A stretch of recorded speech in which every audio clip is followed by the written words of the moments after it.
നല്ല പഴുത്ത് തുടുത്ത ഏത്തക്ക ഇരുന്നപ്പോഴേ ദേ ഇതുപോലെ ഒന്ന് കട്ട് ചെയ്തിട്ട് അങ്ങനെ എടുത്തു. പിന്നെ ഒന്നും നോക്കിയില്ല, നമ്മുടെ അടുപ്പിലേക്ക് ഒരു പാൻ വെച്ചു. പിന്നെ തേങ്ങ വേണമായിരുന്നു, അതും ഒന്ന് പൊടിച്ചെടുത്തിട്ട് ഒന്ന് തിരികെ എടുത്തു. ഇനി കുറച്ച് നെയ്യ് ഇതിലേക്ക് ചേർത്ത് കൊടുത്തു. പിന്നെ നമ്മുടെ തിരികെ തേങ്ങയും ചേർത്ത് നന്നായിട്ടൊന്ന് വറുത്തെടുത്തു. നല്ല മണം. അത് നമുക്കൊരു പാനിലോട്ട് മാറ്റിയിട്ട് വീണ്ടും നെയ്യ് ഒഴിച്ച് നമ്മൾ കട്ട് ചെയ്ത് വെച്ചിട്ടുള്ള ഏത്തക്കയൊന്ന് നന്നായിട്ടൊന്ന് വറുത്തെടുത്തിട്ടുണ്ടായിരുന്നു. അപ്പൊ ഇത് ഇതുപോലെ നന്നായിട്ട് വറുത്ത് വന്ന സമയത്ത് നമുക്കിതിലേക്ക് പഞ്ചസാരയും കുറച്ച് ഏലക്കായും കൂടെ ചേർത്ത് ഒരു 2 മിനിറ്റ് വെയിറ്റ് ചെയ്ത ശേഷം നന്നായിട്ട് മിക്സ് ചെയ്യാം. നമ്മൾ നേരത്തെ വറുത്തെടുത്ത തേങ്ങയും ചേർത്തു. പിന്നെ കുറച്ച് ഗോതമ്പ് പൊടിയും കുറച്ച് പാലും ചേർത്തിട്ട് നന്നായിട്ടൊന്ന് യോജിപ്പിച്ചെടുത്തു. 1 സ്പൂൺ ഗോതമ്പ് പൊടിയും 1/2 കപ്പ് പാലും കൂടെയാണ് കേട്ടോ ഞാൻ ചേർത്തത്. പിന്നെ ഓയിൽ ഒഴിച്ചിട്ട് നമുക്ക് ഇതുപോലെ ബോൾസ് ആക്കി എടുക്കാം, ചെറുതായിട്ടൊന്ന് ചൂടാറുന്ന സമയത്ത്. എന്നിട്ട് ഇതുപോലെ ഇട്ടിട്ട് 2 സൈഡിൽ നിന്ന് ഫ്രൈ ചെയ്തെടുക്കാം.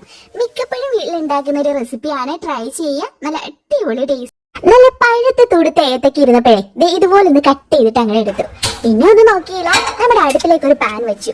പിന്നെ തേങ്ങ വേണമായിരുന്നു, അതും ഒന്ന് പൊടിച്ചെടുത്തിട്ട് ഒന്ന് തിരികെ എടുത്തു. ഇനി കുറച്ച് നെയ്യ് ഇതിലേക്ക് ചേർത്ത് കൊടുത്തു. പിന്നെ നമ്മുടെ തിരികെ തേങ്ങയും ചേർത്ത് നന്നായിട്ടൊന്ന് വറുത്തെടുത്തു. നല്ല മണം.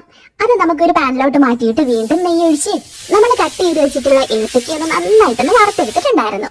അപ്പൊ ഇത് ഇതുപോലെ നന്നായിട്ട് വറുത്ത് വന്ന സമയത്ത് നമുക്കിതിലേക്ക് പഞ്ചസാരയും കുറച്ച് ഏലക്കായും കൂടെ ചേർത്ത് ഒരു 2 മിനിറ്റ് വെയിറ്റ് ചെയ്ത ശേഷം നന്നായിട്ട് മിക്സ് ചെയ്യാം. നമ്മൾ നേരത്തെ വറുത്തെടുത്ത തേങ്ങയും ചേർത്തു. പിന്നെ കുറച്ച് ഗോതമ്പ് പൊടിയും കുറച്ച് പാലും ചേർത്തിട്ട് നന്നായിട്ടൊന്ന് യോജിപ്പിച്ചെടുത്തു. 1 സ്പൂൺ ഗോതമ്പ് പൊടിയും 1/2 കപ്പ് പാലും കൂടെയാണ് കേട്ടോ ഞാൻ ചേർത്തത്. പിന്നെ ഓയിൽ ഒഴിച്ചിട്ട് നമുക്ക് ഇതുപോലെ ബോൾസ് ആക്കി എടുക്കാം, ചെറുതായിട്ടൊന്ന് ചൂടാറുന്ന സമയത്ത്. എന്നിട്ട് ഇതുപോലെ ഇട്ടിട്ട് 2 സൈഡിൽ നിന്ന് ഫ്രൈ ചെയ്തെടുക്കാം. മിക്കപ്പോഴും വീട്ടിലുണ്ടാക്കുന്ന ഒരു റെസിപ്പിയാണ്, ട്രൈ ചെയ്യുക. നല്ല അടിപൊളി ടേസ്റ്റ്.